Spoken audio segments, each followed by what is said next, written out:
तो good morning everyone.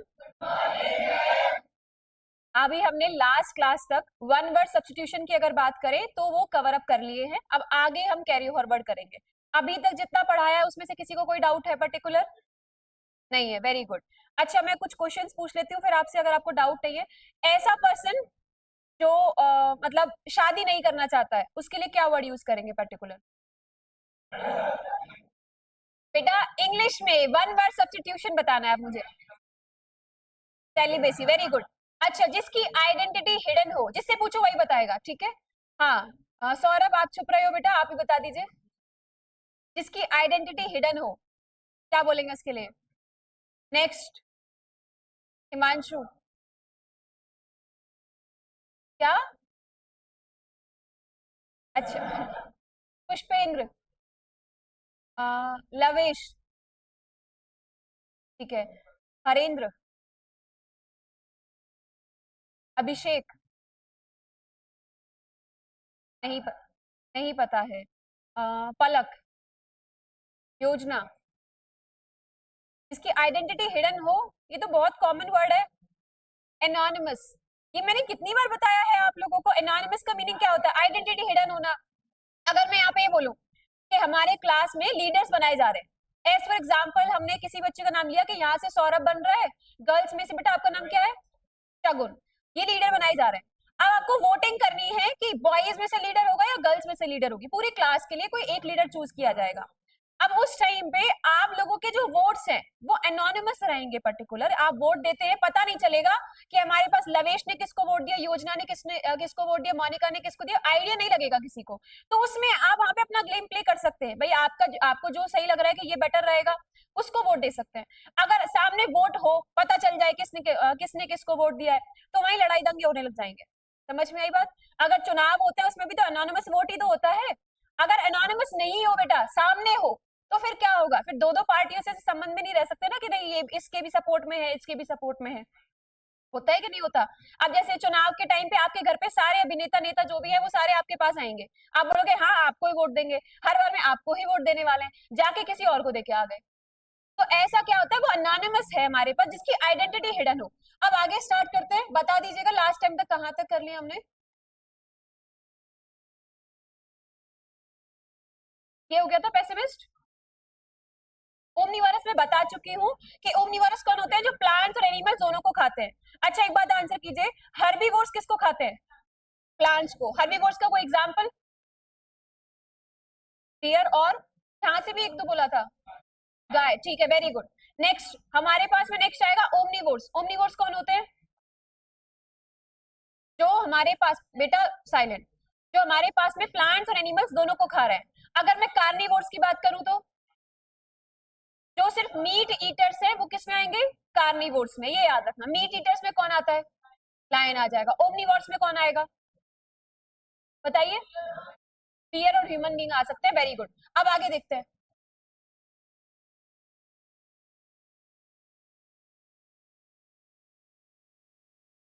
अच्छा बताइए, पॉलीग्लॉट हमारे पास एक वर्ड है, इसका मीनिंग क्या होगा? हाँ, अब मैं जिससे पूछूं आप इसको पढ़ सकते हैं फिर आंसर कर सकते हैं आराम से। हाँ, हर्षित, पॉलीग्लॉट का मीनिंग बताओ। बहुत सारी लैंग्वेजेस आती हो। और कौन बताएगा? हाँ बेटा आप बताओ,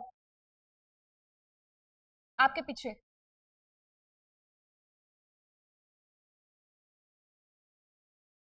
वेरी गुड।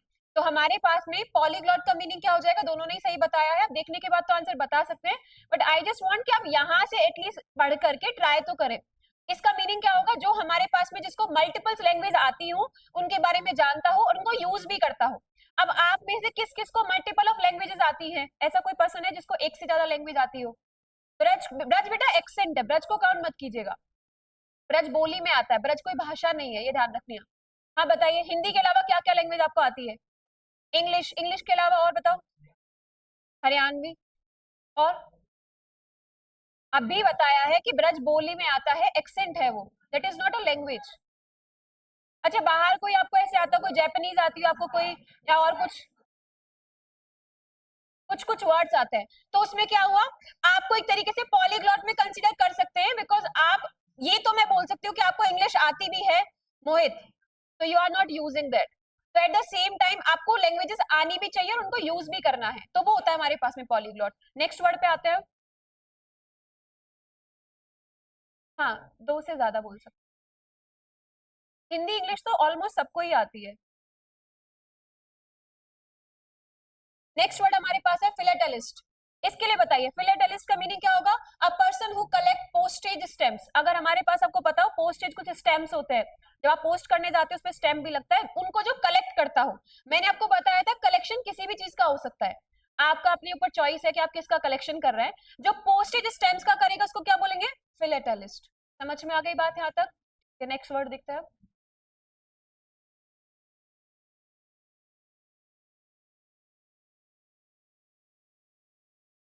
नुमाद के लिए बताइए आप। Very good. जो हमारे पास में मूव करता है फ्रॉम प्लेस टू प्लेस, यानी कि बार बार मूव कर रहा हो, ऐसे कोई फिक्स्ड जगह पे ना हो। अगर जैसे आपके मैं घर की बात करूं तो एक फिक्स्ड है, भाई आप कॉलेज से घर, घर से कॉलेज, यही है आपका डेली का रूटीन। बट उसमें कुछ और चीजें भी एड ऑन हो सकती हैं। ये ऐसा पर्सन है, नुमाद की जब बात करेंगे, जो हमारे पास में बार बार स्विच कर रहा है from one place to another. समझ में आ गई बात आपको यहाँ तक? आगे देखते हैं। सौरभ।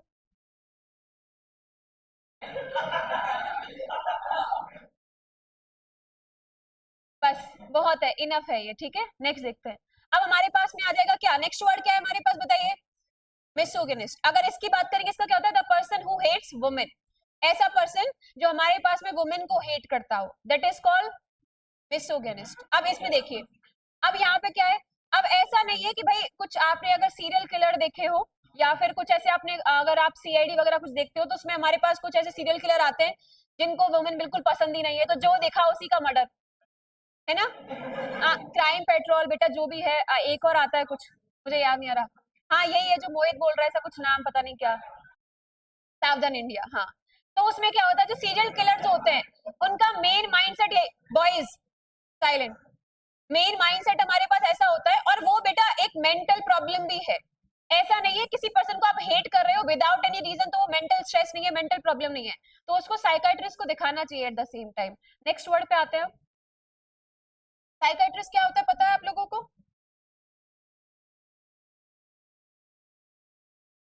बताइए। साइकाइट्रिस्ट, हाँ, दिमागी डॉक्टर बोल सकते हैं। और लोगों को लगता है कि साइकाइट्रिस्ट को जो दिखा रहा है वो पागल हो चुका है, बट ये आपका मिसकंसेप्शन है। ऐसा बिल्कुल भी नहीं है। ऐसा अज्यूम ना करें कि जो साइकाइट्रिस्ट पे जा रहा है वो हमेशा पागल ही होगा, ऐसा बिल्कुल भी नहीं होता है। आपको मेंटल प्रॉब्लम्स भी हो सकती है, एंजाइटी, डिप्रेशन, या फिर आपको पैनिक अटैक्स आ रहे हैं, या आप एक तरह से बोल सकते हैं आप किसी भी एनवायरमेंट में बैठे हुए हैं बट आपको वहां पे इंक्लूडेड फील नहीं हो रहा है, आपको लेफ्ट आउट फील हो रहा है। तो ये भी हमारे पास, जैसे आपको बुखार खांसी होता है ना, तो मेंटल लेवल पे भी प्रॉब्लम्स हो सकती है। तो साइकाइट्रिस्ट पे अगर कोई जा रहा है थेरेपी सेशन के लिए किसी के लिए भी, तो उसको ऐसे मेंटल कंसीडर ना करें आप लोग। नेक्स्ट वर्ड पे आते हैं। नेक्स्ट हमारे पास है मिसोगेमिस्ट। मिसोगेमिस्ट के लिए क्या होगा? A person who hates marriage. जिसको शादी ही नहीं पसंद है, शादी से नफरत करता है, उसको क्या बोलेंगे? मिसोगेमिस्ट। नेक्स्ट, हाँ। अब आप में से कोई है ऐसा पर्सन? हैंड रेज करें अगर कोई है तो। क्या? जिसको खुद को शादी नहीं करनी है, ऐसा कोई है आप में से जिसको ये हो कि नहीं शादी थी तो मेरे को नफरत है बिल्कुल? अच्छा ठीक है, तो आप में से सेलिब्रेसी में से तो कोई भी नहीं आता है एटलीस्ट। तब तो आंसर नहीं किया था, अब मुझे आंसर मिल गया। लेकिन फिलेंथ्रोपिस्ट, इसका बताइए। ऐसा पर्सन जो हमारे पास में मैन काइंड या हेल्प अदर्स, जिसको पसंद हो दूसरों की मदद करना या लोगों की मदद करना, उसको क्या बोलते हैं? फिलेंथ्रोपिस्ट। तो क्या आप अपने आप को फिलेंथ्रोपिस्ट कंसीडर करते हैं? Very good. इसमें कितनी जल्दी हाँ किया है। शादी वाले में बिल्कुल चुप बैठे थे मैडम, शादी से नफरत बिल्कुल नहीं, पॉसिबल ही नहीं है मैडम। अलग अलग हमने तो सपने ऐसे सोच रखे हैं, ऐसे होना चाहिए, अलग तरीके से सोच रखा है।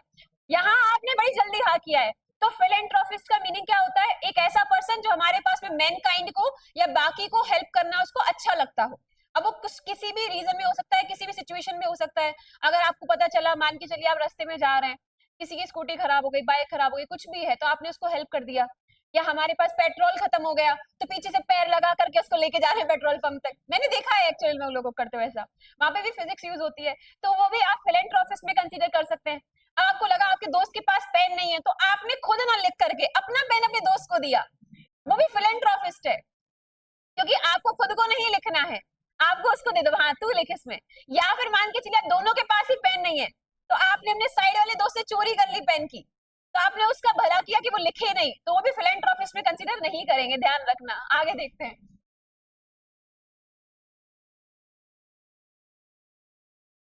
इनकॉरिजिबल का बताइए।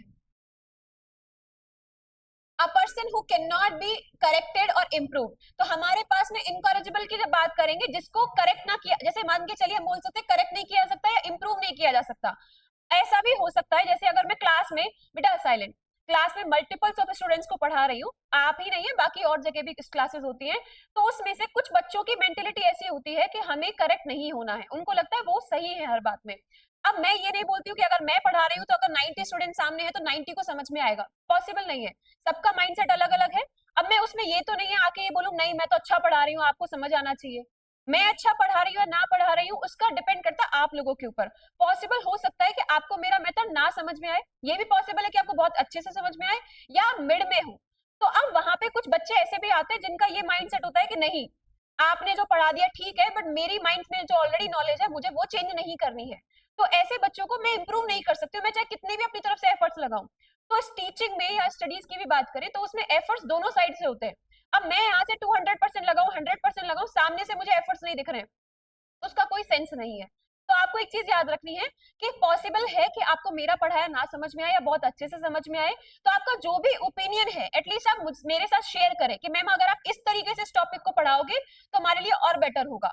बिकॉज इंप्रूवमेंट आपको ही नहीं करना है बेटा, as a teacher it is not mean कि मैं परफेक्ट हूँ, मेरे अंदर भी कहीं ना कहीं प्रॉब्लम्स होंगे, मेरे अंदर भी इम्परफेक्शंस हैं टाइम टू टाइम, बट वो मुझे इंप्रूव भी करनी है, तो इंप्रूव करवाने में आप लोगों को ही हेल्प करनी पड़ेगी उसमें। अगर आप ओपिनियन नहीं देंगे तो मुझे कैसे पता चलेगा।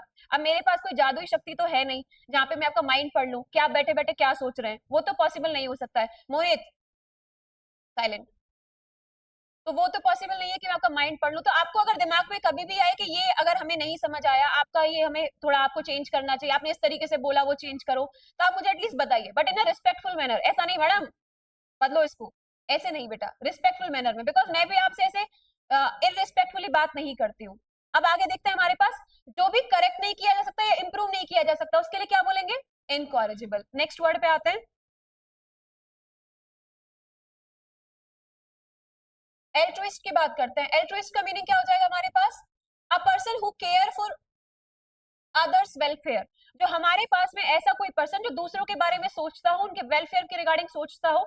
मान के चलिए कभी कभी आपने खुद के बारे में ऐसा फील किया होगा कि आपको जैसे जिससे आपकी ज्यादा अच्छी बनती भी नहीं है, अगर वो बेकार सिचुएशन में या हार्श सिचुएशंस में है तो आपके दिमाग में एक टाइम पे आता है कि नहीं यार वो कैसे सरवाइव कर रहा होगा, मुझे इस टाइम पे उससे बात कर लेनी चाहिए या उसको समझाना चाहिए या उसकी कोई हेल्प करनी चाहिए, तो इस कैटेगरी में आप आ जाएंगे, तो दूसरों के वेलफेयर के बारे में सोचता है।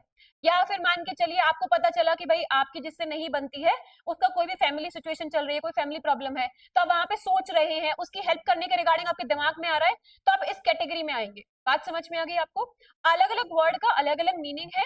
अगर आप मेरे अकॉर्डिंगली आप तीनों कैटेगरी में आते हैं, आप हेल्प भी करेंगे, आप सोचेंगे भी वहां पे, और एक टाइम पे ये भी आएगा कि नहीं ये मेरे को इतना पसंद भी नहीं है बट फिर भी मेरे दिमाग में इसके बारे में कितना क्यों आ रहा है, बिकॉज आपके अंदर मैन काइंड के लिए हेल्प करने का नेचर है। समझ में आ गई बात आपको। नेक्स्ट वर्ड पे आते हैं।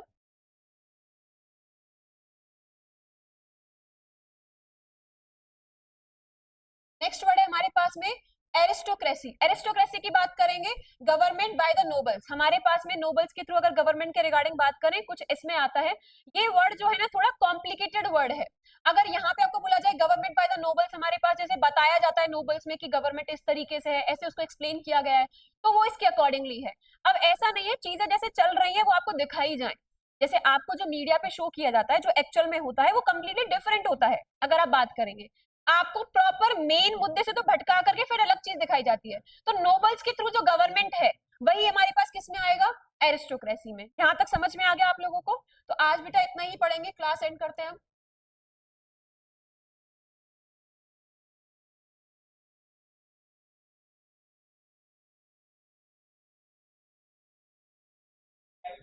Silent silent,